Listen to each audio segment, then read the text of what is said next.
with coverage you can count on. This is News 2 at 6. Good evening and thank you for joining us tonight. I'm Brendan Clark. Jury selection is underway for the admitted Charleston church shooter.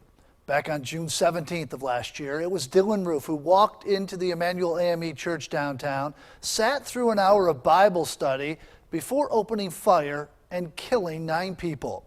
He faces several charges, including hate crimes and obstruction of religion.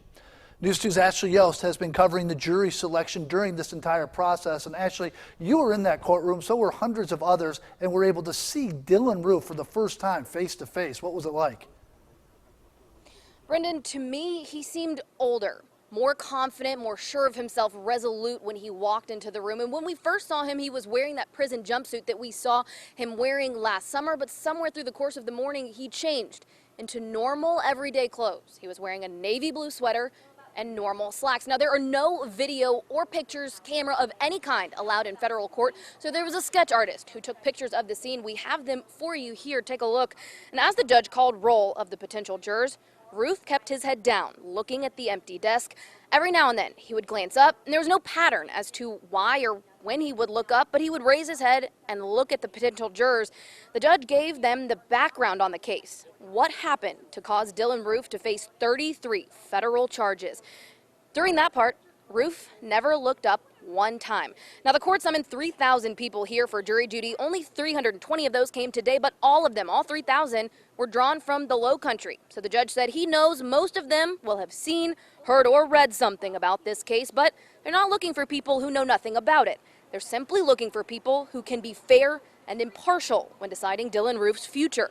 More than just potential jurors and media came today. This process open to the public. Today we talked to a normal citizen, a woman who came simply because she wanted to watch this historic case. What she said about the jury selection process you'll only see right here on News 2. Well, one of the reasons why I came was just to show support for the families who their family members died last year. That's had such an impact on Charleston and Charlestonians, and to take it to heart and to see that the process of justice. I think those jurors, they're going to have a very hard job. That is the most serious case in front of a court in South Carolina that I can remember in my lifetime. And Brennan, we asked what the demographic is like of these 3,000 potential jurors. 23% of them are African American. Just under 73% of them are white or Caucasian. Brendan? About this jury selection process a little bit, Ashley. How long are we expecting it to last? We're talking about hundreds of people here.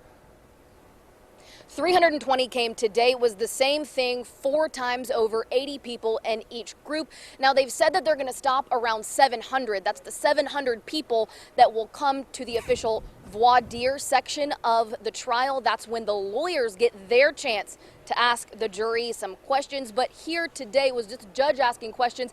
We think we got to about 300 potential jurors today.